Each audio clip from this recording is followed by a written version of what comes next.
गजानन महाराजाचे प्रकटीकरण। वऱ्हाडातील शेगाव हे गाव प्रसिद्ध झाले ते श्री संत गजानन महाराजांचे पुनीत वास्तव्यामुळे। शेगाव हे बुलढाणा जिल्ह्यातील गाव सध्या तालुक्याचे ठिकाण असून पूर्वी खामगाव तालुक्यातील प्रमुख शहर म्हणून प्रसिद्ध होते। फार पूर्वी या गावाचे नाव शिवगाव असे होते, पुढे त्यांचा अपभ्रंश होऊन शेगाव असे नाव रूढ झाले। संत गजानन महाराज शेगावात माघ महिन्यात वद्य सप्तमी दिवशी भक्तांच्या कल्याणासाठी सर्वप्रथम प्रकटले। तो दिवस होता शके 1800 म्हणजेच 23 फेब्रुवारी 1878 रोजीचा। श्री देवीदास पातुरकर यांच्या घराबाहेर टाकलेल्या उष्ट्या पत्रवारीतील अन्नाचे कण वेचून खात असताना व गाई गुरांना पिण्यास ठेवलेल्या ठिकाणाचे पाणी पिताना ते बंकटलाल अग्रवाल यांना सर्वप्रथम दृष्टीत पडले। गणगण गणात बोते हे अहर्निश त्यांचे भजन चालत असल्यामुळे लोकांनी त्यांना श्री गजानन महाराज हे नाव दिले। सुमारे 32 वर्ष गजानन महाराजांनी भक्तजनांना या परिसरातून मार्गदर्शन केले। चैतन्यमय देहाचे सर्वत्र संचार केला। दिगंबर वृत्तीच्या या अवलिया गजाननांनी विविध चमत्कार करून अनेकांना साक्षात्कार घडविला। त्यावेळी त्यांनी लोकांना भक्ती मार्गाचे महत्त्व पटवून सांगितले। ते सिद्धयोगी पुरुष होते। अद्वैत्व ब्रह्माचा सिद्धांत महाराजांच्या गणगण गणात बोते या सिद्ध मंत्रात व्यक्त झाला।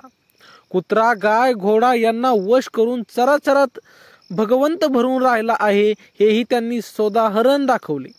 भक्तास प्रत्यक्ष पांडुरंगाचे दर्शन त्यांनी घडवले। महाराजांच्या कीर्तनानेच जानराव देशमुख मरणोन्मुख स्थितीतून बरे झाले। अनेकांचे गर्वहरणही त्यांनी केले। श्री गजानन महाराज हे दिगंबर वृत्तीतील सिद्धकोटीला पोहोचलेले महान संत होते। मिळेल ते खावे, कोठेही पडून राहावे, कोठेही मुक्त संचार करावा। महाराजांच्या या अशा अवलिया स्वभावामुळे सर्व भक्त बुचकळ्यात पडायचे। श्री गजानन महाराज हे तेलंगी ब्राह्मण होते अशी एक वदंता होती। त्यांचे कारण म्हणजे श्री बिरुदुराजू रामराजू नावाच्या एका लेखकाने आंध्रा गुलू नावाच्या पुस्तकात श्री महाराज हे तेलंगी ब्राह्मण असल्याचे लिहिले आहे। परंतु 2004 साली प्रकाशित झालेल्या श्री गजानन महाराज चरित्र कोशा दासभार्गव नावाच्या लेखकाने शेगावात राहून 8 वर्षाच्या संशोधनानंतर हे पुस्तक प्रकाशित केले असे समजते। लिहिलेल्या पुस्तकात ह्या वदंतेचे व्यवस्थित स्पष्टीकरण दिले आहे। इसवी सन 2003 मध्ये या दासभार्गव नावाच्या लेखकाची 129 वर्ष वय आहे असे सांगणाऱ्या शिवानंद सरस्वती नावाच्या सत्पुरुषाशी नाशिक क्षेत्री भेट झाली। त्यावेळी सरस्वतींनी त्यांना 1887 साली अगदी तरुणपणी गजानन महाराजांची आणि त्यांची नाशिक क्षेत्री भेट झाल्याचे सांगितले। शिवानंद सरस्वती हे तमिळनाडूमधील तिरुनेल्वेलीहून आल्याचे लेखकाने लिहिले आहे। तसेच लेखकाने हेही स्पष्ट केले आहे की गजानन महाराज शेगावी प्रकट झाल्यानंतर ही शिवानंद सरस्वती 25-30 वेळा त्यांना भेटवण्यास आले होते। अशा प्रत्येक वेळी ते अमरावती तेथून श्रीयुत खारपळे यांच्या घरी राहत। शिवानंद सरस्वतींचा उल्लेख श्री बाग खापर्डे यांनी श्री गजानन विजय या ग्रंथाच्या प्रस्तावनेत केला आहे। कालांतराने शिवानंद सरस्वती तपश्चर्येकरिता हिमालयात निघून गेले आणि त्यानंतर ते प्रदीर्घ काळ कोणासाही दिसले नाहीत। ह्या सर्व तपशील गजानन महाराज चरित्र कोशास दासभार्गव लिखित ग्रंथात पृष्ठ 362-365 दरम्यान आला आहे।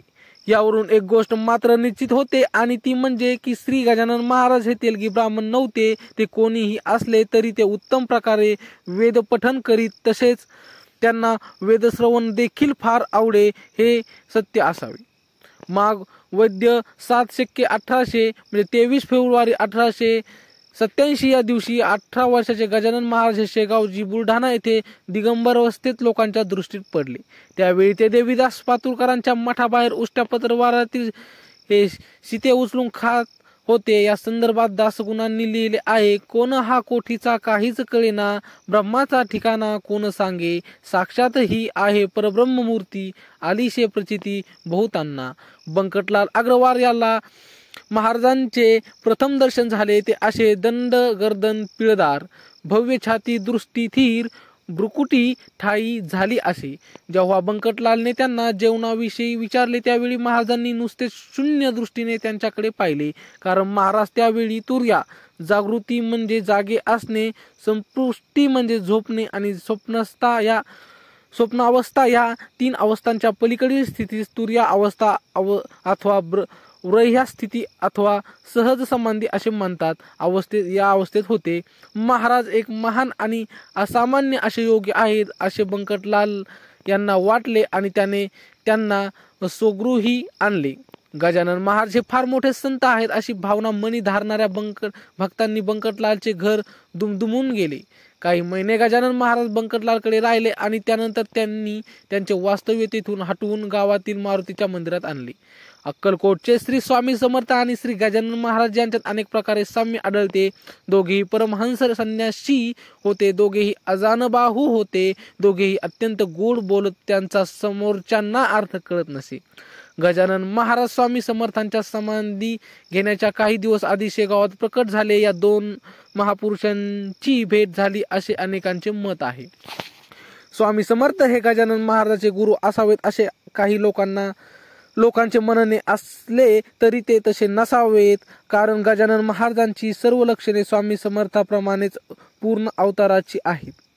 तसेच श्री गजानन महाराज हे स्वयंभू होते. कदाचित त्यांनी स्वामींची भेट घेतली असेल, मात्र श्री स्वामी समर्थ त्यांचे गुरु नक्कीच नव्हते. हरिभाऊ स्वामीत्सुक, नाना रेखी, नाना इमानदार, दादाबुवा महाराज या स्वामींच्या शिष्यांनी श्री स्वामी समर्थ या नाम मंत्राचा प्रचार केला, मात्र गजानन महाराजांनी कधी श्री स्वामी समर्थ या मंत्राचा जप केला नाही. यावरून ते स्वामी समर्थाचे शिष्य नव्हते असेच म्हणावे लागेल. स्वामी समर्थाच्या भेटीस आलेल्या एका 18-19 वर्षाच्या मुलास त्यांनी गणपती असे म्हटले आणि नंतर कपिलधारेला तपश्चर्या करण्यास पाठवले. जर ते गजानन महाराज होते आणि गृहीत धरले तर 12 वर्षाच्या तपश्चर्येनंतर त्यांचे वय 30 व्हायला हवे होते. मात्र गजानन महाराज प्रथम प्रगट झाले तेव्हा त्यांचे वय 18 वर्षच होते. त्यामुळे श्री स्वामी समर्थांनी गणपती म्हटलेला मुलगा निश्चितपणे श्री गजानन महाराज नव्हते. श्री स्वामी समर्थांच्या शिष्यांनी स्वामींचे मठ स्थापून त्यांचा त्या प्रांतात प्रचार केला. स्वतः स्वामी मात्र सर्वत्र फिरत असताना देखील कधीच स्वतःचा प्रचार करीत नव्हते. गजानन महाराजांनी उपाधीपासून दूर राहण्याकरिता अनेक वेळा मठ सोडून कुठेतरी भटकंती करण्यास निघून जात. सदैव सर्वत्र फिरत असले तरी त्यांनी स्वतःचा प्रचार कधीच केला नाही. दोघांचे चरित्र वाचल्यावर त्यांच्यातील साम्य प्रकर्षाने लक्षात येते आणि हे दोघे भौतिकदृष्ट्या 2 दिसले तरी प्रत्यक्षात एकच असावेत असे वाटते.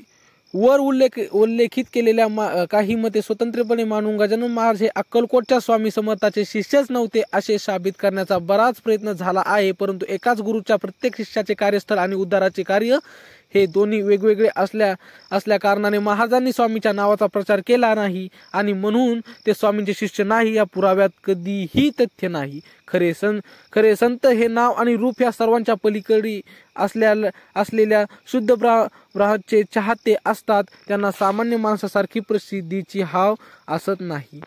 सांगली जवळील पलूसचे संत धोंडीबुवा त्यावेळी लोक त्यांचे सतत्व न जाणल्याने वेळा धोंडी म्हणत असत.